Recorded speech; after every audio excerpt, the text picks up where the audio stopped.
a new chapter on approved therapeutic methods. Okay, in olden days, human beings used to live in jungles for their food. They used to hunt animals. We know this fact because of they used to be suffering from diseases, and treatment was given to them, which is not known to us, right? But one thing specific that Ayurvedic was used thousands of years before that, right? Now, because of this treatment, Ayurvedic is considered as the fifth Ved as you know it, right? But because of science and new developments, new therapeutic methods have been found in respect of the researchers, and information is regarding the therapeutic methods, which is specializations and degrees are awarded for those following, right? So the main concept is that what are the medicines and the therapeutic systems which are valid nowadays and which has come down from ages. So this chapter is basically guiding us on the different types of medicines. So here there are the medicines, the treatments of the medicines. First is Ayurvedic, second Yog Prachar, third homeopathic, fourth naturopathic, fifth Unani treatment, and sixth is allopathic. So we know about Ayurvedic, we know about homeopathic and allopathic. The other two is Unani and Yog Prachar, that is the yoga and all that stuff, right? So let us get into the details of each of the individual treatments. Ayurvedic as first. About 5000 years ago, our saints and sages have found out Ayurvedic therapeutic method. According to the Ayurvedic, when there is an imbalance between Vat, Pitta and Kapha in our bodies, when there is a percentage in increase or decrease, or any disease develop. In Ayurvedic, these three are considered a fault. When these three faults become defective, the disease develops. Defective gas develops about 80 diseases. Defective acidity develops about 60 diseases, and defective cough develops about 40 diseases. To destroy these defects of the diseases, the therapeutic method is there in Ayurvedic. Ayurvedic therapeutic methods are proved unfailingly positive effects for old cold, old fever, skin diseases. The reason of having the Ayurvedic method, the self-sufficient one, are as followed. Yog Prachar. The steps of Yog Prachar are as followed. Brahmachari, Asana Mudra, Pranayam, Upvas, that's fasting, Sadvichar, that's moral thoughts, Sadyachar, that's moral conduct. So, if we follow these six Yog Prachars, the six forms of well-being, I am very sure lots of differences can happen in our regular lives.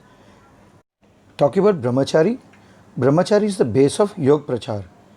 During this stage, it is important to maintain the discipline of a Brahmachari, both physical and mentally. If one fails to do so, conditions bring physical and mental weakness. Hence, a person who observing Brahmachari, taking the shelter of Yog Prachar, only can get rid of the diseases.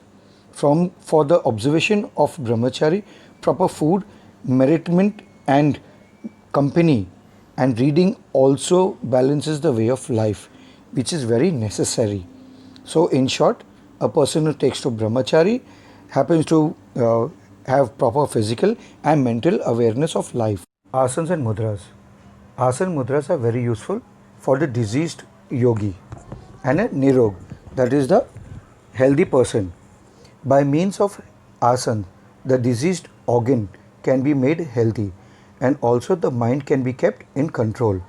While doing asana and mudra, the different senses in our mind become active, function, hence the natural health is obtained. Pranayam. The base of yoga in pranayam. Because of pranayam, the lungs provide more oxygen and the blood becomes pure speedily. Because of pranayam, the body gets animated. The understandingness of mind and the dullness of the body goes off.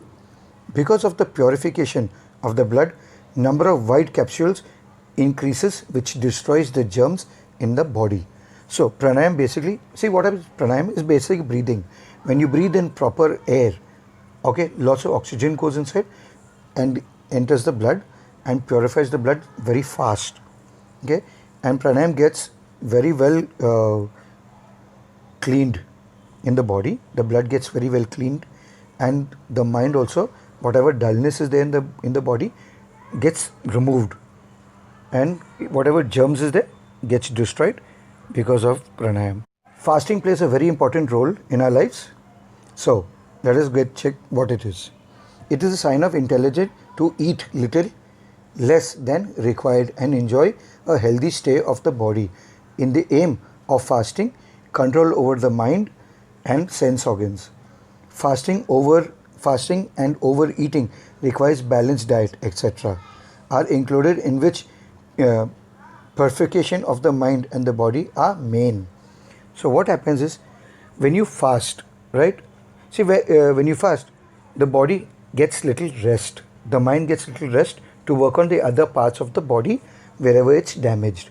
So by overeating, what happens? The mind is only concentrating on digesting of the food, okay, preparing the digestions for the food, so that it does not give any trouble to the body. What happens by fasting? You are reducing the digestive system, and the brain gets a chance to work on the other parts of the body where it can develop and cure the diseased areas. Along with all these important values, most important thing is sadvichar. That's moral good thoughts. Bad thoughts is the seed of disease, and good thoughts is the seed of health.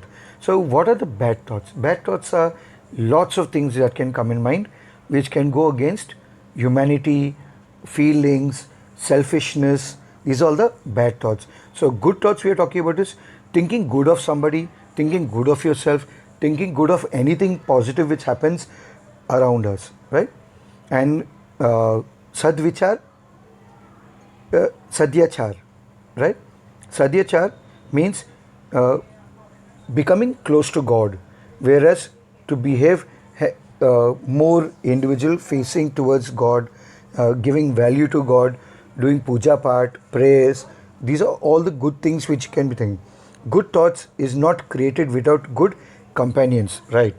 So very important thing, good conduct, what we are talking about is, if you have good friends, you will have good conduct, right? Automatically you intend to develop their nature, you intend to develop their values, whatever they can do. This is exactly what happens, right? And that's how a person becomes a very well behaved person, okay? You adapt each one's nature in a good manner. If you have bad friends, you will happen to adapt bad companions. If you have good friends, you will adapt good companions and good behavior.